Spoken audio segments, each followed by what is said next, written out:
Hi again, it's Lori Webb with actually, no, I'm going to call this Fable Time. It is something that I decided to do after Colin and I had a conversation, which of it's kind of evolved into something that I have worked on for many, many years, or this idea, this thinking about how entrepreneurship and children's stories, how they connect, or how stories are represented. How you can, different analogies, different things, different representations, taking something out of context sometimes helps you to have a better context of it, if that makes sense. So anyway, this fable time is me taking, basically I'm using this book right now because where is it? Okay. Wow. Super confusing. This is Aesop's Fables. It's an old one, an oldie but a goodie. These are not the most famous ones, actually, which is odd because it's maybe because it's the octopus pop up picture stories. I don't know. But these are not the ones that I think of when I think of Aesop's Fables or Aesop's Fables. I have my favorites, and we will get back to those. Colin and I discussed them a little bit, so they are on record and will be sliced and diced and served up to you in a deliciously succinct way that that I think will be interesting. Interesting. Hopefully, you'll find it to be interesting and valuable. So, without further ado, the Fox and the Rooster. Once there was a splendid rooster whose best friend was a fierce bulldog. When evening came, the rooster would fly up into the branches of a hollow tree while the bulldog slept in the tree trunk. There they would stay until the morning when the rooster would wake up the world with his crowing. Now, one morning, a sly and hungry fox saw the rooster and thought that he would like to eat him for breakfast. He cozied up to the tree and spoke to the rooster in a very sweet voice. Dear rooster, how beautiful your feathers are, and what a wonderful voice you have. We must become friends. Fly down to me so that we can meet. Dear fox, the clever rooster replied, not only will we be friendly, but you must meet my other friend too.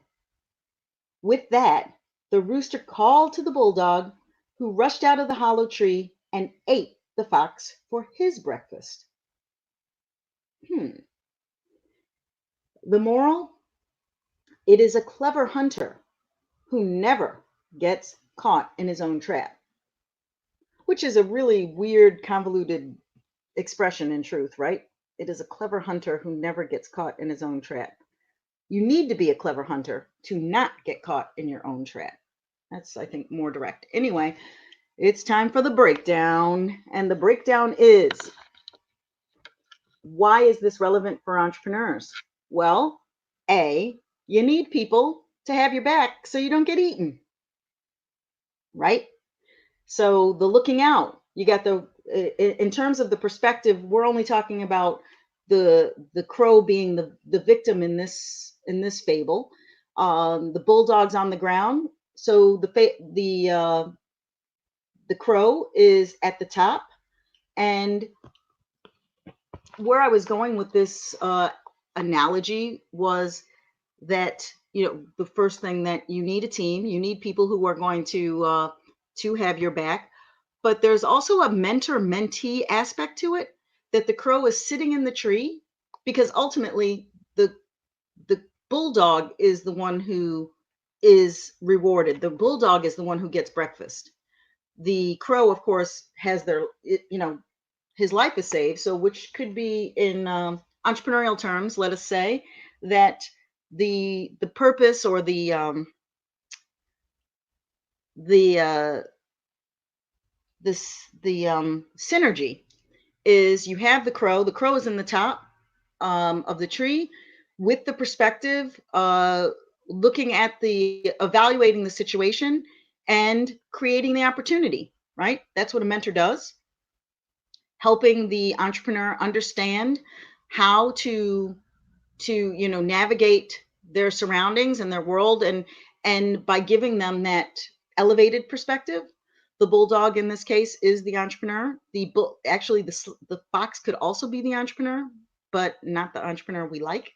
uh, so in looking at this, and now, like, through this analogy, the entrepreneur bulldog, the crow helps see the opportunity, helps position the bulldog to be in the opportunity to take advantage of, gaining the benefits of the opportunity. And through that, the bulldog also benefits. I mean, the entrepreneur is also benefiting the mentor, the coach, often in in the this world, this internet world, because the coach is hired. So that saves the coach, that gives the coach something to it helps with their livelihood, quite literally. And so they are saved, they are spared from the charlatan, who is the fox. And the entrepreneur bulldog is provided for and given that opportunity from the coach, the mentor. What do you think?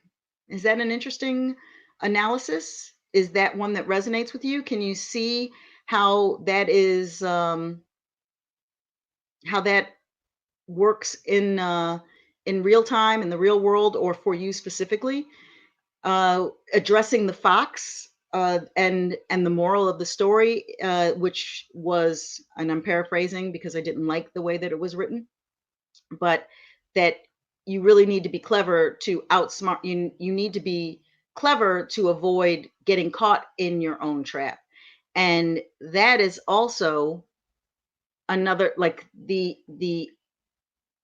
another side of the entrepreneurial existence or experience. And that is, how do you do what you do and not get caught up in what you're doing, so that it entraps you. You have to be careful. You may think that there's an opportunity, and you may chase after that opportunity, and that opportunity essentially can be your undoing.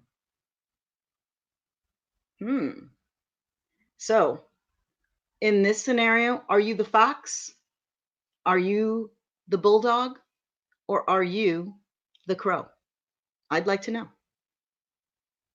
That concludes this short section of Fable Time.